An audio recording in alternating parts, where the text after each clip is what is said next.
Hello les petits potes, j'espère que vous allez bien. On se retrouve aujourd'hui pour un tag, c'est la toute première fois que j'en fais un sur cette chaîne, mais ça fait plusieurs semaines que je vois passer un petit peu partout le Media Book Tag, Media Freakout Book Tag, je sais pas, j'ai l'impression qu'il y a deux appellations différentes.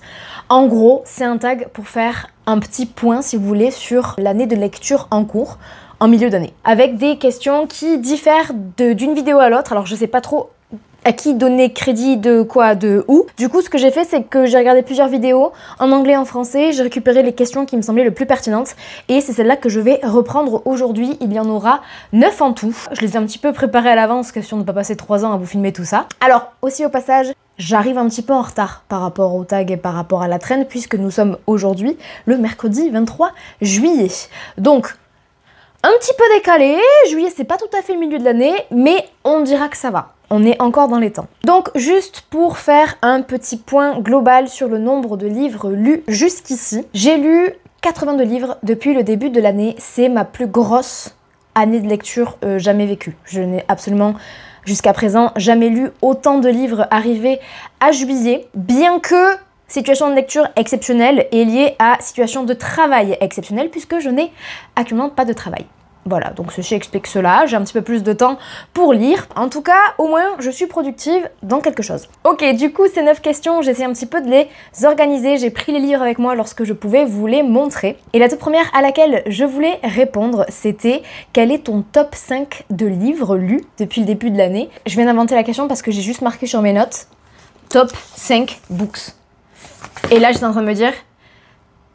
faut venir avec un intitulé correct parce qu'apparemment on prend des notes et on fait pas les choses très bien.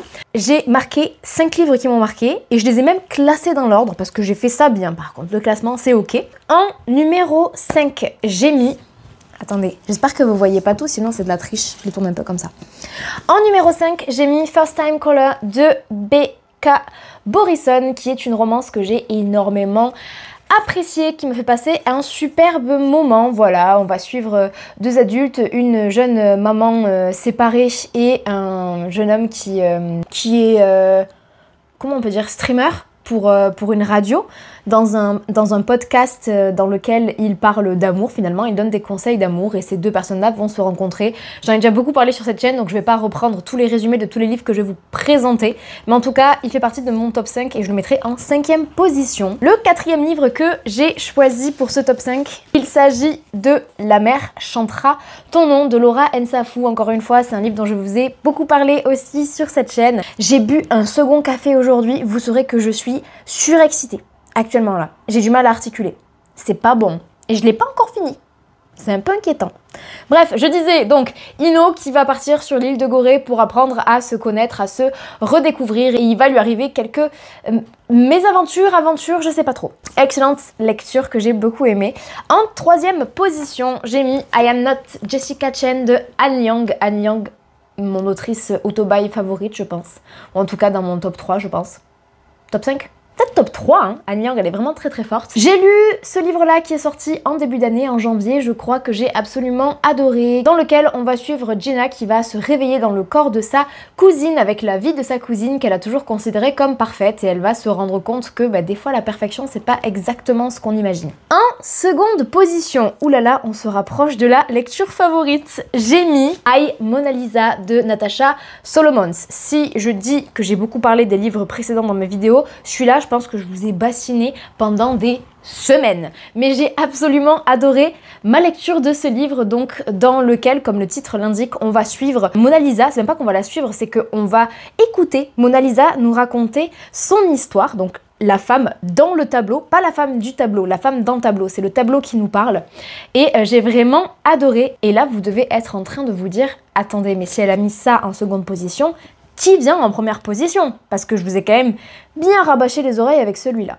Eh bien écoutez, la première position est une décision de dernière minute puisque c'est une lecture que j'ai finie la semaine dernière je crois, dont je vous ai pas encore parlé ici mais qui va faire son apparition dans ce tag. Il s'agit de Atmosphère de Taylor Jenkins Reid. C'est le tout premier livre que je lis de cette autrice et j'ai été foudroyée. Voilà, alors je sais que les avis sont pas unanimes, j'ai vu pas mal de retours. Et je pense que d'ailleurs ça a clairement joué en ma faveur parce que je me suis lancée en me disant je vais pas aimer, je le sais. Il y a plein de gens avec qui j'ai des goûts en commun qui n'ont pas apprécié. Pas du tout. J'ai ma meilleure lecture de l'année pour l'instant. Je n'en dis pas plus parce que sinon je vous spoil la suite des questions. On va suivre Joanne, donc ça va se passer à la fin des années 70, début des années 80. Joanne, elle va s'inscrire dans un programme à la NASA pour devenir astronaute, elle est astrophysicienne. On va dire que la scène d'ouverture se passe sur elle, donc qui est, je crois qu'on dit Capcom. Je sais plus ce que c'est le nom exact, mais en gros, elle est en... C'est elle qui a la radio, elle reste... Je me reprends, je me calme, on se calme. On n'est pas pressé, on a le temps. Donc la scène d'ouverture, on va avoir Joanne qui est restée sur Terre pour faire la liaison radio en fait entre la Terre et une expédition qui est partie. À bord de cette expédition, il y a plusieurs de ses camarades, dont certains amis proches, qui sont envoyés, et sauf qu'il va y avoir un problème, en gros. Et à partir de là, donc on ouvre le livre sur ça, on va avoir des retours en arrière afin de comprendre ce qui s'est passé, comment est-ce qu'on en est arrivé là. Et je reviens sur ce livre un peu plus tard dans la vidéo, un peu plus tard dans le jeu. Vous avez la ref ou pas? C'était juste la première question. Je me suis bien étalée, l'objectif n'était pas de trop s'étaler. On y va, on embraye. C'est parti. Deuxième question, quelles sont les nouveautés sorties en 2025 que tu n'as toujours pas lues et qui te tentent beaucoup? J'en ai choisi 2. Attendez, bougez pas, je les ai derrière moi. Le tout premier, c'est celui auquel j'ai pensé en premier en fait, parce que je m'en veux de ne toujours pas l'avoir lu. Il s'agit de Sunrise on the Reaping de Suzanne Collins, que j'ai acheté quasiment à sa sortie et que je n'ai toujours pas découvert et qui m'attend comme ça dans ma bibliothèque en me regardant, l'air de dire « T'attends quoi en fait ?» Comme vous le savez probablement, c'est un préquel d'Hunger Games dans lequel on va suivre les jeux d'Haymitch et je sais pas. Voilà, parce que je ne l'ai pas lu. Et le second livre qui est sorti en français cette année et que je n'ai toujours pas lu, la sortie remonte en anglais à l'année dernière, je crois, même peut-être avant ça. Il s'agit de Lovely War de Julie Berry, que j'ai reçu en service de presse. Et il faut savoir que Laura lit du compte Low's Diary, je crois que c'est. Low's Reading? Non, je crois que c'est Low's Diary sur YouTube. L'a lu l'année dernière et qu'elle l'a absolument adoré, elle a pleuré. Mais vraiment pleuré toutes les larmes de son corps. Au point de mouiller les pages. Disons que j'ai besoin de le lire et je sais pas pourquoi. Je pense que j'ai un petit peu peur pour celui-ci. La troisième question. Attendez, parce que j'ai mis des flèches dans tous les sens. Là, qu'est-ce qui s'est passé? En fait, je vous ai pas fait un ordre logique, mais c'est pas grave, on continue. On est là pour le...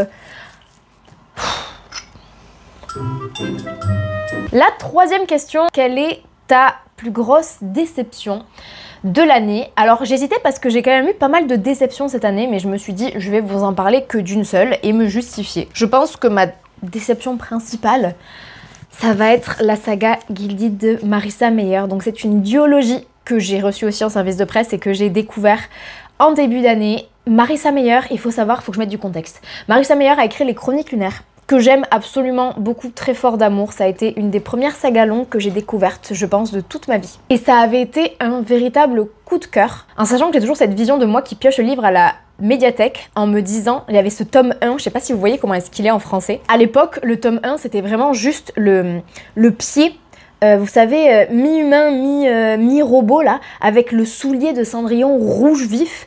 Et j'ai vu ça et je me suis dit non mais c'est pas possible, je peux pas lire ça. Et en lisant le résumé, je me suis dit ça fait très cliché. Sauf que la médiathèque, à l'époque j'étais encore chez mes parents. Non, j'étais à la fac, mais je rentrais les week-ends chez mes parents. Et ça devait être des vacances scolaires ou l'été ou une bêtise du genre. Je pense plutôt les vacances scolaires. Et donc j'avais quasiment tout lu parce que c'est un petit village et dans la médiathèque j'avais plus trop d'options. Et il y avait cette saga que je voyais tout le temps et que je n'avais toujours pas découvert. Et bien j'ai été très agréablement surprise au point que je crois que j'ai dégommé toute la saga, il y a 4 ou 5 tomes je crois. 4 tomes, j'ai tout dégommé en une semaine. Et ils sont pas petits les tomes en français. Bref, j'ai été déçue de cette duologie-ci parce que je l'ai trouvée beaucoup trop longue pour ce que c'était. Il n'y a pas à dire, Marissa Meyer sait très bien réécrire, elle sait adapter et elle sait... pas adapter, c'est pas ça que je voulais dire, mais elle sait s'imprégner et s'accaparer d'un conte, d'une histoire pour le réécrire. Mais là, la longueur était... Vraiment, à un moment donné, j'ai été agacée en lisant le livre tellement je me disais mais c'est pas possible, on tourne en rond, tu nous l'as déjà dit ça. Tu nous l'as déjà dit et là j'ai l'impression qu'on écrit des pages pour écrire des pages et donc ça m'a beaucoup déçue. Voilà, c'est ma plus grosse déception de cette année je crois. Parce qu'il y a des livres que j'ai pas aimés, mais c'est pas vraiment des déceptions parce que je connaissais pas trop les auteurs. Il y a quoi qu'il y en a un autre qui m'a déçu mais je l'ai pas terminé donc j'ai préféré parler de celui que j'ai terminé. Ensuite, quatrième question, quelle est ta meilleure suite de saga lue? Alors, ma meilleure suite de saga, il s'agit d'un livre que je n'ai pas avec moi et qui est donc Rebel Witch de... Oh, je connais pas le nom d'autrice. de Kristen Ciccarelli. Donc c'est le tome 2 de The Crimson Moth, c'est le titre de la saga je crois, et le tome 1 c'était Heartless Hunter. Et alors pourquoi est-ce que c'est ma meilleure suite de saga? Tout simplement parce que j'ai apprécié le tome 1 mais sans plus. Il y a des choses qui m'ont un peu saoulée dans le tome 1. Et alors ce tome 2, je suis rentrée dedans en me disant... Franchement j'ai hésité à le lire. J'ai vraiment hésité à le lire. Et en fait j'ai trop aimé.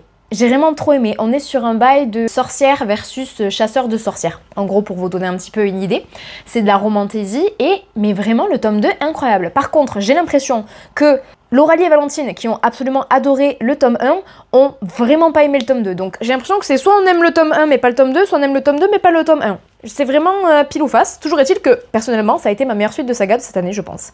En sachant que j'ai avancé très peu de sagas. Donc peut-être que le nombre fait que j'avais pas non plus 46 options pour cette question-là, mais je pense que c'est vraiment celle-là la meilleure. 5e question. Quel est ton nouvel auteur favori? Là, ça va être, dans mon cas, des autrices favorites, et j'en ai sélectionné 2. Alors, la première, c'est Bethany Clift, qui a écrit Love and Other Human Errors, dont je vous ai parlé dans mon bilan de juin, que j'ai énormément aimé, en sachant que c'est le 2e livre que je lisais cette année de cette autrice, parce que je l'ai découvert et j'ai lu tout ce qu'elle a fait parce qu'elle n'a écrit que 2 romans, c'est déjà très bien. Le premier roman qu'elle a écrit, c'était The Last One at the Party, dont je vous ai déjà parlé, parce que c'est un livre qui m'a pas mal dérangée et beaucoup sortie de ma zone de confort, mais je suis sortie de cette lecture en me disant c'est formidable, je veux lire le reste de ce qu'elle a fait, parce que bien que les thématiques m'ont dérangée et m'ont mise mal à l'aise, j'ai vu le génie dans ce qu'elle a proposé. Et du coup, j'ai lu celui-ci que j'ai vraiment beaucoup aimé, donc Bethany Clift. Je sais pas si elle a un livre de prévu prochainement, mais je dirais tout ce qu'elle écrit. Vraiment auto-buy direct, je lui fais une confiance aveugle alors que j'ai lu 2 romans et tout ce qu'elle a écrit, mais je lui fais 100% confiance. Et la deuxième autrice favorite que je vais rajouter, mais peut-être un petit peu en anticipé, c'est Taylor Jenkins Reid. Puisque j'ai absolument adoré Atmosphère, j'ai acheté d'autres livres à elle. Je crois que j'ai commandé un lot sur Vinted qui devrait pas tarder à arriver. Pour 8 €, j'ai The Seven Husbands of Evelyn Hugo. J'ai One True Love, je crois que c'est le deuxième, et Malibu Rising. Celui qui m'intéresse le plus actuellement, c'est Carrie Soto is Back. Mais je l'ai pas encore trouvé d'occasion, mais je pense que c'est le prochain que je lirai de cette autrice. Donc à confirmer. Mais je pense que Taylor Jenkins Reid va être l'une de mes autrices découvertes favorites de 2025. 6e question. Je suis en train de paniquer à chaque fois que je regarde mon carnet parce qu'en fait j'ai barré des questions, j'en ai remis, j'en ai rajouté. Il devait y en avoir 10, il y en a plus 10 et du coup c'est la panique. Mais je crois que là on est à la 6e question puisque j'ai écrit 7e question. Et vu que j'ai un petit décollage, ça doit être ça. Donc 6e question, un livre qui m'a rendue heureuse. Et je vais reprendre un livre que j'ai déjà mentionné dans cette vidéo puisque je pense que le livre qui m'a le plus rendue heureuse cette année c'était First Time Caller, encore une fois, de B.K. Borison, donc la romance dont je vous parlais, que j'ai absolument adoré. J'ai rigolé, j'ai souri, j'ai trouvé que c'était mime, c'était pas prise de tête. Vraiment c'était 100%, et c'est tout simplement 100% le genre de romance que j'aime vraiment énormément. Et ensuite on enchaîne avec la 7e question qui est donc un livre qui m'a fait pleurer et je vais pour une 3e fois dans cette vidéo vous parler de Taylor Jenkins Reid parce que le seul livre je crois qui m'a fait pleurer cette année c'est Atmosphère. Voilà, je pense pas avoir pleuré en lisant un autre livre, mais ça faisait très longtemps, je dois avouer, que je n'avais pas pleuré en lisant. On n'était pas sur un gros sanglot, on n'était pas sur quelque chose de je sais plus respirer, je me noie dans mes larmes parce que je suis pas comme ça, je crois que ça m'est jamais arrivé en lisant, j'ai jamais sangloté en lisant un livre. En revanche, j'étais sur ma liseuse allongée comme ça dans mon lit et j'avais, vous savez, les larmes qui traversaient comme ça en diagonale. Et j'ai mon copain qui m'a trouvé comme ça, il m'a dit ça va, j'étais ouais super, c'est génial. Bref, j'ai pleuré, voilà, j'ai eu les larmes aux yeux tout le jour de lecture et il y a un moment j'ai fini par pleurer, c'était sûr, ça allait arriver, je veux dire, j'ai passé toute ma lecture avec les yeux gonflés comme ça de larmes, il y a un moment où il fallait que ça tombe. C'est tombé. 8e question, ces livres que je veux lire avant la fin de l'année. Alors là, écoutez-moi bien, que j'en ai sélectionné 3. C'était assez facile à sélectionner parce que c'est des livres que je place sur le bord de mon étagère en me disant c'est quand tu veux et que je n'ai toujours pas lu. Le premier, c'est un livre que j'ai acheté très récemment mais qui était dans ma wishlist depuis très longtemps parce que je l'ai trouvé d'occasion chez Gibert. Il s'agit de A Four Wilder Magic de Alison Saft. D'ailleurs, dans ma dernière vidéo, je dis Shaft. C'est pas grave, j'espère qu'on ne m'en voudra pas. C'est une romantaisie one-shot. Je crois qu'en français, elle est traduite par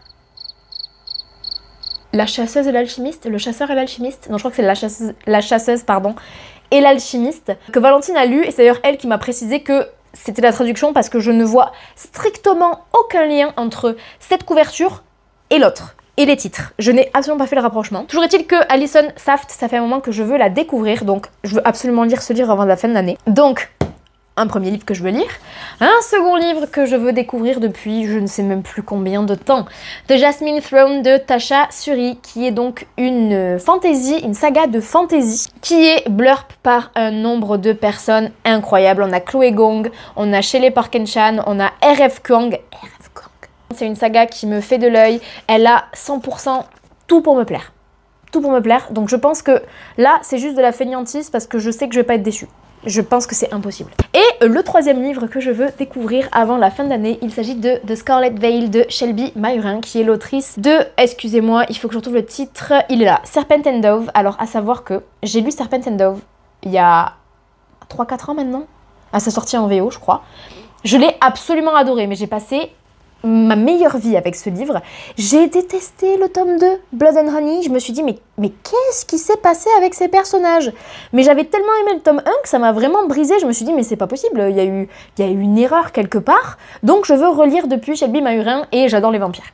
Voilà, ça me renvoie directement à ma période Twilight, à mon éra un petit peu The Vampire Diaries, Twilight, tout ça. Donc celui-là, il faut vraiment que je le découvre, surtout qu'en plus le tome 2 est sorti, c'est une duologie. En sachant que ce que je pense que je reproche à Serpent and Dove, c'est que ce soit une trilogie. Donc là, que ce soit une duologie, ça m'arrange, je me dis, il y a moins d'espace pour se perdre un petit peu avec ces personnages. Parce que c'est un peu le sentiment que j'ai eu sur le tome 2 de Serpent and Dove. Et enfin, la toute dernière question, qui est donc les sorties que j'attends avec le plus d'impatience. Tout comme les livres que je veux lire avant la fin de l'année, j'en ai choisi 3. Tout premier, il s'agit de A Land So Wild de Erin A. Craig, qui sort le 2 septembre. Erin A. Craig, c'est l'autrice de Small Favors, que j'ai absolument adoré quand je l'ai lu il y a 2 ans maintenant, je pense.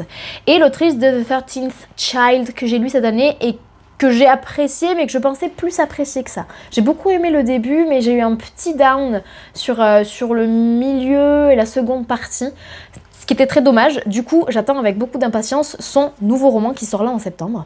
Le second roman que j'ai mis dans la liste de sorties qui me donne très envie, c'est Hécate de Nikita Gill. Donc Nikita Gill, c'est une poétesse que j'aime énormément. J'aime beaucoup ce qu'elle fait. J'avais lu son recueil Great Goddesses que j'avais adoré sur la mythologie grecque.